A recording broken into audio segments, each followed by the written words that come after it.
사람은 누구나 나이가 들어갑니다. 이제 올해도 얼마 남지 않았는데요. 연말을 맞이하면서 여러분은 올 한 해에 대해 어떻게 생각하시나요? 나이가 들수록 우리는 행복한 노후를 보내기를 소망하는데요. 여러분은 나이가 들어도 몸 관리만 잘하면 행복한 노후를 맞이할 수 있다고 생각하시나요? 나이 40대, 50대까지만 해도 대수롭지 않게 생각하고 자신의 몸을 돌보지 않더라도 60대, 70대, 80대에 들어서면 다들 이렇게 느낀다고 하는데요. 이들은 하루라도 어릴 때부터라도 이것들을 알면 행복한 노년 계획을 만드는데 도움이 될 것이라고 했습니다. 사람들의 수명이 점점 늘면서 어느새 100세 사회를 준비해야 하는 시기가 되었지요. 그러니 이제는 단순히 오래 사는 것이 아닌 죽는 순간까지 건강하고 행복하기 위해 어떻게 살아야 할지를 함께 생각하고 하나씩 실천하여 나에게 맞는 방법을 생각해야 할 때입니다. 이를 위해서는 노년 정신과 전문 의사가 말한 방법들이 있습니다. 수천 수만 명의 환자를 진료해온 의사 와다 히데키는 노화가 시작되는 40대부터 50대, 60대, 70대, 80대 이후까지 지키면 좋을 방법들을 알려줍니다. 특히 70대 이후는 인생에서 다시 한번 맞을 수 있는 적극적 활동기이고 인생 100년 시대의 황금기라고 말하며 70대를 의학적으로 건강하게 사는 방법에 대해 소개하지요. 오늘은 우리가 70대 이후에도 행복한 노년의 삶을 보내기 위해 어떻게 해야 할지 한번 알아보겠습니다. 구독과 좋아요, 알림 설정은 큰 힘이 됩니다. 70세부터는 단순한 고령자가 아니라 행복한 고령자가 됩시다. 당연한 것이지만 사람은 각자 나이도 체형도 다릅니다. 성격이나 사고방식도 다르지요. 생활환경 일, 가족 구성도 다릅니다. 개개인들은 전혀 다른 인생을 걸어온 온전히 별개의 사람들입니다. 그러나 대부분 사람들에게는 공통점이 있습니다. 그것은 모두가 결국 죽어간다는 것인데요. 이것만은 피할 방법이 없습니다. 죽음에 이르기까지는 두 갈래의 길이 있습니다. 하나는 행복한 길입니다. 죽을 때 좋은 인생이었다. 고마웠다고 만족하며 죽어갈 수 있는 길입니다. 다른 하나는 만족스럽지 못한 길입니다. 아, 그때 이렇게 했어야 했는데, 라든지 어쩌다 이런 지경이라고 후회하며 죽어가는 길입니다. 어느 길을 택할 것인가? 그것은 물어볼 필요도 없습니다. 죽을 때 만족하면 죽기 위해서는 무엇이 중요할까요? 잘 생각해보면 그것은 한 가지로 집약할 수 있습니다. 늙는 것을 받아들이고 지금 할 수 있는 것들을 소중히 하자라고 생각하는 것입니다. 이것은 행복한 노년과 불만족스러운 노년을 구분할 수 있습니다. 행복이란 본인의 주관에 의한 것입니다. 즉, 내가 어떻게 생각하느냐에 따라 달라집니다. 가령 자신의 늙음을 한탄하며 저걸 못하게 됐네. 이것밖에 남은 게 없네라며 안 되고 없는 것을 헤아려가며 사는 사람이 있습니다.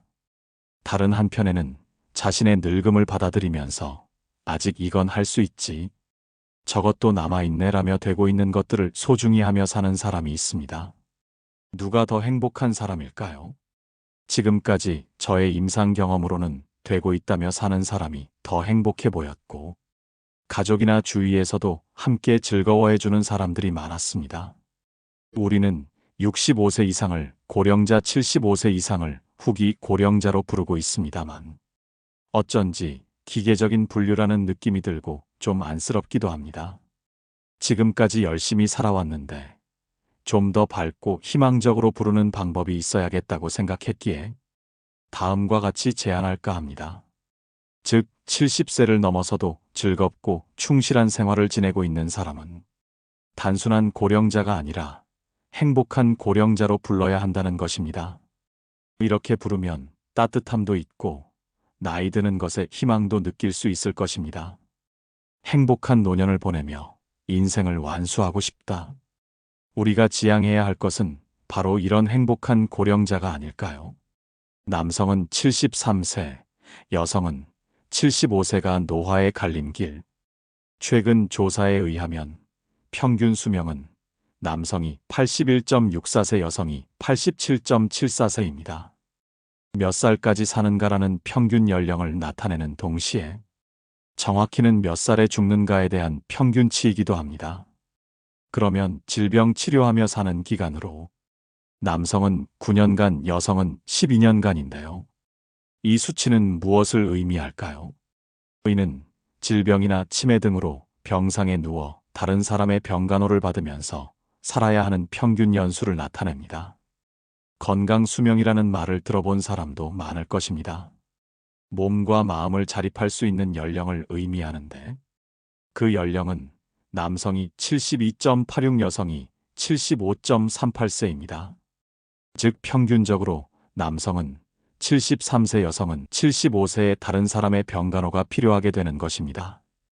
또한 질병이나 치매로 병석에 완전히 드러눕게 될 수준은 아니라도 더 이상 일상생활을 혼자서 할 수 없게 되기 시작하는 평균 연령이기도 합니다. 따라서 앞서 언급한 남성 9년간, 여성 12년간은 평균 수명에서 건강 수명을 뺀 수치로 일상생활을 혼자서 하지 못하고 다른 사람의 도움을 받고 살아야 하는 기간을 의미합니다. 이제 인생 100년이라고 말하는 시대가 되었습니다. 당연한 것이지만 100세 시대라고 해도 모두가 90세, 100세를 맞이할 수 있는 것은 아닙니다. 또한 90세, 100세를 맞이한다고 해도 모두가 건강하고 행복하다고 장담할 수도 없습니다. 병간호를 받으면서 병석에 누워 지내기만 하거나 치매가 되어 자신이 누군지도 모르는 경우도 생각할 수 있으니까요. 앞서 평균 수명과 건강 수명에 대해 설명했습니다. 가능하면 그 차이를 단축시켜서 건강한 노후를 보내고 싶다는 것은 당연하다고 하겠습니다. 지금 이야기를 듣고 있는 여러분들 중에는 건강 수명의 평균치를 넘어서고 원기왕성하게 생활하고 있는 사람도 있을 것입니다. 그런 사람들은 나는 건강 수명의 평균치를 넘었다고 자신감을 가져도 됩니다. 나아가서는 지금부터의 인생을 한층 더 만족하며 살아가기 바랍니다. 더하기 의료를 추천합니다. 현재 기업들은 직원들에게 건강진단을 받게 하기 때문에 대부분 사람이 건강진단을 받고 있습니다. 지금 70세 이상 대부분은 법에 따라 건강진단을 받았던 초기 세대입니다. 그래서인지 건강진단 결과를 매우 민감하게 의식하는 경향이 있어서 40대, 50대 건강진단에서 처음으로 이상 수치 결과를 통보받았을 때 주눅이 들어 당연히 의사 지시에 따라 정상치가 되도록 생활 습관을 바꾸려고 했을 것입니다. 사람에 따라서는 잘못된 식생활이나 생활 습관 등을 개선해야 할 점들도 있을 것입니다. 그렇다고 해도 일반적으로는 이상 수치가 나왔다고 해서 초조해하며 의사에게 들은 대로 생활을 바꿔야 한다는 것은 아닙니다. 사실 저는 건강진단을 받을 필요가 없다고 생각하고 있습니다. 저는 의사로서 30년 이상 고령 환자들을 전문적으로 진료해 왔습니다. 그동안 치료한 환자는 6,000명이 넘고 요양시설이나 병원 이외의 시설까지 포함하면 모두 1만 명이 넘을 것입니다. 그런 경험을 바탕으로 볼 때 건강진단을 받았다고 해서 수명이 늘어난다고는 생각하지 않습니다. 오히려 고령이 될수록 생활의 질을 유지하기 위해서는 건강진단 같은 것은 받지 않는 편이 좋다고까지 생각하고 있습니다. 실제로 건강진단이 수명을 늘려주는 효과가 있다면 왜 현재 여성의 평균 수명이 남성보다 이렇게나 긴 것일까요? 아마 지금 평균 수명 가까이까지 살고 있는 남성은 과거 회사원이었던 사람들이 대부분으로 건강진단도 정기적으로 받아왔을 것입니다. 그러나 같은 시대를 살아온 여성은 대부분 전업주부들이었기 때문에 남성에 비해 건강진단을 받을 기회가 적었다고 할 수 있습니다. 만약 건강진단이 정말 효과가 있었다면 여성에 비해 남성의 수명이 늘어나야 정상인데 이상하게도 실제 통계는 그렇게 되고 있지 않습니다. 더구나 현재 80대, 90대 건강한 여성들의 말을 들어보면 태어나서 건강진단을 한 번 더 받아본 적이 없다고 말하는 사람도 있습니다. 건강검진을 받으면 장수할 수 있다라는 것은 어떤 의미에서는 우리들의 믿음에 지나지 않습니다. 그런데 건강진단에서 이상 수치가 나오면 의사는 무엇을 삼가세요라고 지도합니다. 즉 현재의 생활을 바꾸어서 지나치다고 생각하는 것을 빼내자는 것입니다. 그러나 저는 어느 정도의 연령에 도달한 사람들은 빼내선 안 된다고 생각합니다. 나이가 들어도 생기 넘치고 건강하게 살기 위해서는 오히려 부족한 것들을 더해주는 것이 중요합니다. 우린 이상하게도 염분이나 혈당치 콜레스테롤이 건강진단에서 기준치가 추가되었다고 지적하는 경우는 있어도 부족할 경우 나쁜 점이 언급되는 경우는 거의 없습니다. 다른 영양소들의 경우도 마찬가지입니다. 그런데 제가 고령자를 전문으로 진료한 경험으로는 나이가 들면 부족한 것보다 좀 많은 듯한 편이 낫다는 것입니다. 즉, 나이가 들면 들수록 빼기 우려보다 더하기 우려가 현명하다는 것이죠. 고령자가 생각해야 할 것은 부족한 영양을 잘 섭취해야 합니다. 그래야 세포의 염증을 막고 몸의 산화를 방지할 수 있습니다. 신체의 기능이 올바르게 작동해야 실현 가능합니다. 70세부터 부족한 것을 채우는 건강법. 의사는 병을 치료하는 사람이지만 건강해지는 방법을 모릅니다. 노화 예방이나 건강한 장수 방법을 누구에게 배우면 좋을까라고 하면 적어도 의사는 아니다라는 것은 틀림없습니다. 의사는 질병을 치료하고 이래서는 이런 병이 생깁니다라고 말해줄 줄은 몰라도 그렇다고 해서 지금보다 건강하게 되는 방법을 가르쳐 주지는 않습니다. 의사는 병을 치료하는 것을 직업으로 하는 전문가이지만 노후를 구축할 방법이나 활기차게 사는 방법에 대해서는 뛰어난 조언자가 아니기 때문입니다. 마이너스 상태를 어떻게 해서든 메워서 다시 제로, 즉 평지 상태로 만드는 것이 의사의 역할입니다. 혹시 의사가 건강에 대한 언급을 한다 해도 자칫하면 하면 안 되는 것들의 모음집이 되어버리고 맙니다. 평지에 있는 사람이 보다 윗단계로 가기 위해서는 이것을 추천합니다. 저것이 좋습니다라며 해야 할 것을 더해줄 사람이 필요합니다. 그러면 건강에 대해서는 누구를 모범으로 삼으면 지금보다 더하기를 많이 할 수 있을까요? 그것은 나이 든 것을 느끼지 못하는 활기찬 사람들입니다. 스스로 보기에 젊고 활기찬 80대 사람들의 리스트를 만들어 놓고 이 사람들의 공통점은 무엇인가 하고 생각해 봅시다. 분명 그 사람들의 생활 습관 속에서 행복한 고령자로 살아갈 수 있는 힌트가 들어 있을 것입니다. 70대야말로 고기를 먹어야 한다. 70대는 젊을 때부터 몸을 움직였던 사람과 그렇지 않았던 사람 간의 격차가 커지게 되는 시기입니다. 20대, 30대 때는 스키를 타다가 넘어져 다리 골절로 병원에 한 달간 꼼짝없이 누워 지내는 생활을 했다고 해도 퇴원하면 금방 평소처럼 걸을 수 있게 됩니다. 그러나 70대는 그렇게 되지 않습니다.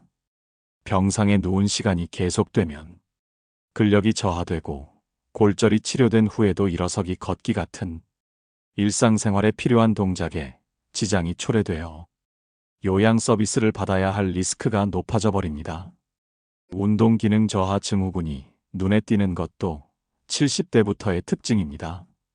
70대야말로 의식적으로 신체를 움직여줄 필요가 있지만 전두엽이 위축되고 동맥 경화도 상당히 진행되고 있기 때문에 움직이려고 하지 않는 사람이 증가하고 있습니다. 따라서 나이가 들수록 매일의 식사를 통해 남성 호르몬의 재료가 되는 고기나 콜레스테롤을 섭취할 필요가 있습니다. 콜레스테롤은 중요한 남성 호르몬인 테스토스테론의 재료이기도 합니다. 콜레스테롤이 걱정된다고 이것을 감소시키는 것은 호르몬 의학의 입장에서는 완전히 역효과밖에 없다고 하겠습니다. 그런가 하면 여성 호르몬을 보충하면 골다공증이 되지 않습니다. 여성의 경우는 남성 호르몬이 증가하기 때문에 나이가 들수록 오히려 활기가 넘치는 사람들이 많아집니다. 다른 한편으로 여성 호르몬의 감소에 따른 문제도 없지 않은데 피부의 윤기가 없어지고 골다공증의 원인이 된다는 것 등이 밝혀지고 있습니다. 골다공증을 예방하기 위해서는 적당한 운동이나 산책 등으로 햇볕을 자주 쬐고 비타민 D가 많은 음식을 먹는 등 매우 상식적인 것들을 해야겠다는 마음가짐이 필요합니다. 그리고 햇볕을 제대로 보지 않은 생활이 오래 지속되면 우울증이 되기 쉽다는 것은 이미 잘 알려져 있습니다. 일광욕은 우울증이나 불면증을 예방하고 골다공증을 예방하는 등 70대 여성에 딱 맞는 건강법이지요. 70대 인생 최후의 적극적 활동기, 자립할 수 있는 최후의 시기. 제 생각으로는 70대의 활동적인 사람은 병간호 필요한 시기를 80대 후반에서 90대까지 늦출 수 있는 반면, 이 시기에 활동적이지 못하게 되면 그대로 다리 허리가 약해져 걸을 수 없게 되고 치매와 같은 상태가 되며 집안에만 틀어박힌 생활을 할 수도 있습니다. 70대는 그런 갈림길의 시기가 아닌가 싶습니다. 또한 70대 이후는 대부분의 가정에서 남편이 무직이기 때문에 부부가 하루 종일 얼굴을 맞대고 살아야 합니다. 그래서 부부가 함께 즐길 수 있는 방법을 찾을 수 있는가 없는가에 따라 인생에 대한 만족도도 크게 달라집니다. 황혼 이혼을 결심한다면 보통은 60대까지 해야 하고 70대 이후의 이혼은 역시 현실적이지 못합니다. 그러나 가령 이혼까지 가지는 않더라도 남성 호르몬 분비량의 차이 때문에 아내는 친구들과 지내는 시간이 늘어나서 집에 붙어 있지 않게 되는 경우가 충분히 있을 수 있습니다. 그렇게 되면 그렇지 않아도 의욕이 떨어진 남편은 집에서 특별히 하는 일도 없이 혼자서 지내야 하게 되고, 게다가 신체나 뇌를 사용하지 않아 그 기능이 떨어지는 위험도도 높아집니다. 따라서 특히 남성들에게는 몇 번이라도 강조해 두고 싶습니다. 정년 후에 즐길 수 있는 취미를 찾아야 합니다. 장기든 노래방이든 뭐든지 관계없이 빠른 시일 내에 찾아두기를 바랍니다. 한편 다른 사람이 즐거워해주고 내 자존감을 지킬 수 있는 것은 안티에이징이나 치매 예방의 관점에서도 의미가 있습니다. 그런 측면에서 자원봉사 활동을 해보는 것도 좋습니다. 예를 들어 어린이들을 가르치는 자원봉사도 있고 손자에게 공부나 운동을 가르치는 것도 추천합니다. 지역 어린이들에게 공부를 가르쳐주는 것도 좋을 것이고 본인보다 나이 많은 사람들의 이야기를 들어주는 자원봉사를 하는 사람들도 있습니다. 어느 쪽이든 중요한 것은 70대가 된 이후 무엇을 할까에 대해 그 이전의 단계에서 미리 결정해 두는 것입니다. 왜냐하면 60대 정년 전후 계속 해오고 있던 것은 70대가 되어도 계속하는 경우가 많은데 비해 한 번도 경험해 보지 않았던 전혀 새로운 것을 70대에 시작한다는 것은 역시 하기 힘든 것이기 때문입니다. 70대 이후는 개인차를 받아들이자 70대가 되면 해당 인구의 10%가 치매가 됩니다. 나머지 90%는 두뇌 기능에 문제가 없어서 건강한 사람과 그렇지 못한 사람 간의 차이가 이전에는 볼 수 없었을 정도로 확실히 구분 수 있게 됩니다. 70대는 외관상으로나 사회적 지위 등 사람마다 자신을 둘러싼 상황들이 크게 다릅니다. 그렇기 때문에 뭐든지 저 친구에 비해 나는 하며 열등감을 느끼기 쉽고 사람에 따라서는 그것이 큰 짐이 되는 경우도 있습니다. 왜냐하면 70대에게 개인차를 인정한다는 것은 노화를 받아들인다는 것과 같은 말이기 때문입니다. 이 세상에 같은 사람은 한 사람도 없고 모두가 서로 조금씩 다릅니다. 자신을 다른 사람과 비교하고 있는 한 그 고통으로부터 벗어날 수가 없습니다. 다른 사람은 할 수 있지만 본인은 할 수 없는 것에 대해서 몸부림치며 괴로워하기보다는 지금의 내가 할 수 있는 것은 무엇인가라며 생각하는 편이 훨씬 건강하게 살 수 있을 것입니다. 아울러 일을 하고 있는 편이 좋다. 사회적 지위가 높은 편이 좋다. 외모가 상당히 젊게 보이는 편이 좋다라고 했던 50대, 60대까지의 가치관에 계속 얽매여 있는 것도 좋지 않습니다. 남들과 비교하기보다 자신의 삶을 모색하는 편이 현명하다고 생각합니다. 진정한 안티에이징이란? 성룡 등 중국, 홍콩 출신 영화 배우들의 노화 예방 주치의이자 안티에이징 연구의 세계적인 권위자인 프랑스의 클로드 쇼샤 의학 박사가 있습니다. 그는 마른 체형이 가장 좋다고 하지 않습니다. 그보다는 먹어도 살찌지 않았던 시절의 몸으로 되돌아가는 것을 중시하는데, 이 점에 대해 강력히 찬성합니다. 30대 중반을 지나면 이전과 똑같이 먹는데도 체중은 증가합니다. 헬스클럽 등에서는 이것을 나이와 함께 근육량이 줄어 기초대사가 떨어졌기 때문이라고 합니다. 물론 틀린 말은 아닙니다만, 그는 그보다는 어떤 형태의 노화 현상이 그 원인이라고 생각합니다. 즉 젊을 때 건강하게 활동했던 장기와 세포들의 기능이 저하되어 지방을 축적하기 쉽게 됐다는 것입니다. 살이 찌는 체질은 노화가 진행 증거라는 것입니다. 그래서 그는 안티에이징을 실현하기 위해 몸의 산화를 피해야 한다고 주장합니다. 산화에 의해 몸은 확실히 낡아져 갑니다. 마치 금속이 산화되어 녹이 쓰는 상태를 떠올려 보면 될 것입니다. 바로 이 산화의 원인은 세포의 염증입니다.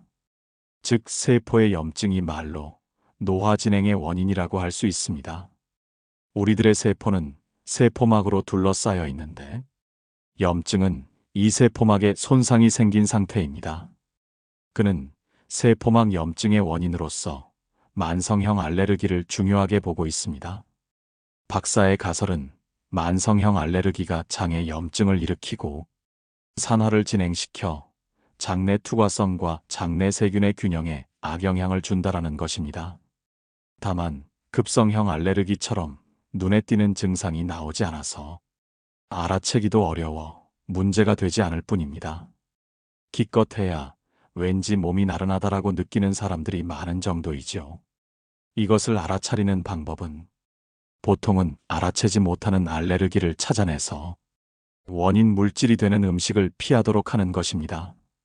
그러면 몸의 산화를 억제할 수 있고 노화를 저지할 수 있는 가능성도 높아집니다. 검사까지 하지 않는다 해도 전혀 알 수 없는 것은 아닙니다. 먹은 음식을 전부 적어두었다가 몸이 나른하거나 왠지 기분이 나빠졌다는 느낌이 들 때 몇 시간 전 먹었던 음식 종류를 확인해 보는 것입니다. 걱정스러운 증상이 나오기 전에 항상 같은 음식을 먹었다면 그것이 알레르기를 일으키는 원인일 가능성이 높은 셈입니다. 매일의 식생활에서 누구에게라도 권할 수 있는 것은 산화를 막아주고 노화 예방 효과를 기대할 수 있는 식품을 섭취하는 것입니다. 70대는 인생 100년 시대의 황금기. 단번에 늦지 않기 위해 가장 필요한 것. 지금의 70대는 원기왕성하다고 해도 이 나이대만의 위험도 많이 안고 있습니다. 그중 가장 큰 위험이 의욕이 저하되는 것입니다. 뇌 기능과 운동 기능을 유지하기 위해서는 계속 사용하는 것이 중요합니다. 가령 40대, 50대가 아무것도 하지 않고 빈둥거리며 누워 지낸다고 해서 그 즉시 뇌 기능과 다리 허리가 쇠퇴하지 않지만 70대가 그렇게 한다면 곧바로 노쇠해버립니다. 70대는 의욕적으로 신체를 움직이거나 두뇌를 사용하지 않으면 바로 요양 서비스 대상이 되어버리는 위험을 안고 있습니다. 이는 많은 고령자들이 알고 있는 점이기도 합니다. 하지만 실제로 계속 사용하는 것을 실천할 수 있는 사람은 그다지 많지 않습니다. 왜냐하면 70대가 되면 머리로는 이해하고 있어도 의욕 저하가 진행되어 활동 수준이 떨어지기 때문입니다. 아무것도 하고 싶지 않고 흥미를 갖지 못해 사람 만나는 것도 꺼려지고 외출도 싫어하는 경향이 나타나게 됩니다. 사실 이런 의욕 저하말로 노화의 가장 두려운 것입니다. 질병과 부상을 계기로 늙어버리는 것도 있지만 나이가 들면 의욕이 감퇴하는 것이 요인이 되어 갑자기 늙어버립니다. 이러한 의욕 저하가 현저해지는 때가 바로 70대입니다. 행복한 노후를 보내기 위해서는 70대에 얼마나 의욕 저하를 막는가에 달려 있습니다. 70대 몸에 익힌 습관은 이후의 인생을 구해줍니다. 70대의 뇌 기능과 신체 기능을 의식적으로 계속 사용하면 80대, 90대가 되어도 요양 서비스 받는 시기를 늦출 수 있습니다. 우선 활동 수준이 떨어지지 않도록 의욕 저하를 피하고 전두엽과 남성 호르몬 활성화를 촉진시킬 필요가 있습니다. 이를 위해서 계속 사용하는 습관 만들기가 중요합니다. 70세 전후에 많은 사람들이 일에서 은퇴하게 되면 이렇다 할 신체 움직임이나 두뇌를 사용할 이유가 없어져 버립니다. 즉, 이 시기부터 의도적으로 뇌를 쓰고 신체를 움직이려는 것을 습관화하지 않으면 뇌 기능도 운동 기능도 더 이상 계속 유지하는 것이 불가능해집니다. 또한 70대의 습관 만들기가 중요한 또 하나의 이유가 있습니다. 그것은 70대 시작한 습관은 80대 이후 그리고 생애 끝까지 계속됩니다. 예를 들면 70대에 평소 걷겠다고 마음먹고 산책하는 습관이 든 사람은 그것을 80대가 되어도 계속해서 유지합니다. 수영을 하겠다, 등산을 하겠다고 70대에 결심하고 습관화시킨 사람은 80세가 돼도 체력이 있는 한 계속합니다.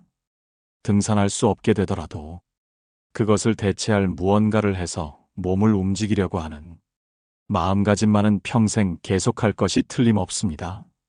운동뿐만 아니라 연극, 관람, 그림, 바둑, 장기, 시 등의 취미 활동도 70대에 습관화시켜두면 80대가 되어도 이를 그만두는 일은 거의 없습니다.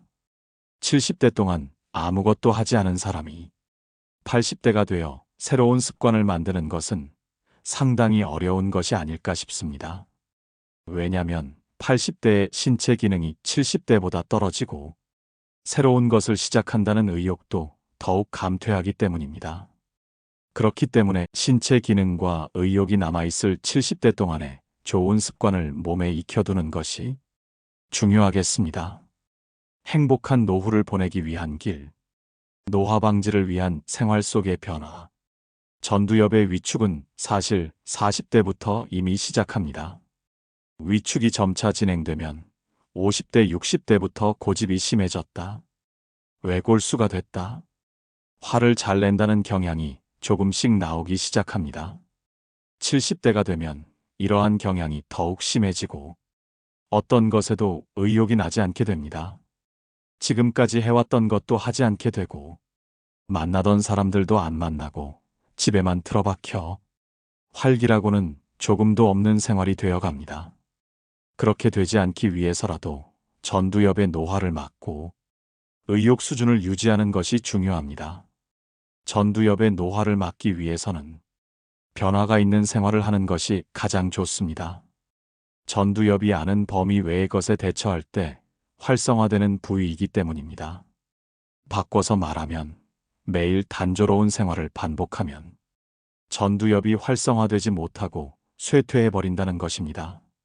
일과 자원봉사 취미 모임 등 밖으로 나갈 건들을 일상생활 속에 만들어 넣는 것이 단조로운 생활을 보내지 않기 위한 가장 간단한 해결책입니다. 외출하면 누군가를 만나고 생각지 못한 일에 부딪히기도 하기 때문에 필연적으로 전두엽에 영향을 줍니다. 그 외에도 일상생활에 어떻게 하면 변화를 받아들일 수 있을까를 항상 생각하고 실천에 옮겨야 하지요. 우선은 작은 것부터 생활 속 변화를 만들어 보세요. 간단한 것이라면 몇 가지라도 새로운 체험을 생활 속에 넣을 수 있습니다. 일상생활 속에서의 루틴에 조금씩 변화를 주는 것이 반드시 필요합니다. 예를 들어 산책을 매일 하는 것은 좋지만 매일 같은 코스를 산책할 것이 아니라 일주일에 한 번은 처음 가는 길로 산책하는 것도 좋습니다. 또한 지하철을 타거나 차를 타고 조금 멀리 나가 모르는 곳에서 산책을 하면 전두엽은 풀가동하게 됩니다. 요리도 전두엽에 자극이 됩니다. 70대 남성 중에는 지금까지 거의 요리를 해보지 못한 사람도 꽤 있습니다. 그렇다면 더더욱 간단한 요리부터도 좋으니 한번 시작해보는 건 어떨까요? 새로운 것에 도전하는 경험은 전두엽 노화 방지에 가장 적합한 방법이니까요. 더 나아가 노후의 생활을 행복하고 건강하게 만드는 방법입니다. 많은 의사들을 비롯해 전문가들이 노후의 행복을 위한 방법들을 제시해 주는데요. 우리가 앞으로도 건강하고 행복하게 살려면 이 점을 매번 유의하여야 할 것 같습니다. 물론 살아가면서 이 모든 것을 지키기는 어려울 수 있습니다. 하지만 생각날 때마다 노년의 행복을 위한 방법을 실천한다면 더할 나위 없이 대단한 것이 아닐까 생각합니다. 매번 우리 구독자님들께서는 자신의 경험담도 공유해 주시고 서로 좋은 말씀을 많이 나눠주시는데요. 노년의 삶에서 중요한 것들을 실천해 나가시면서 행복을 느끼시는 것 같아서 저도 참으로 뿌듯합니다. 이상으로 인생의 지혜였습니다. 구독과 좋아요, 알림 설정은 항상 큰 힘이 됩니다. 오늘도 감사합니다.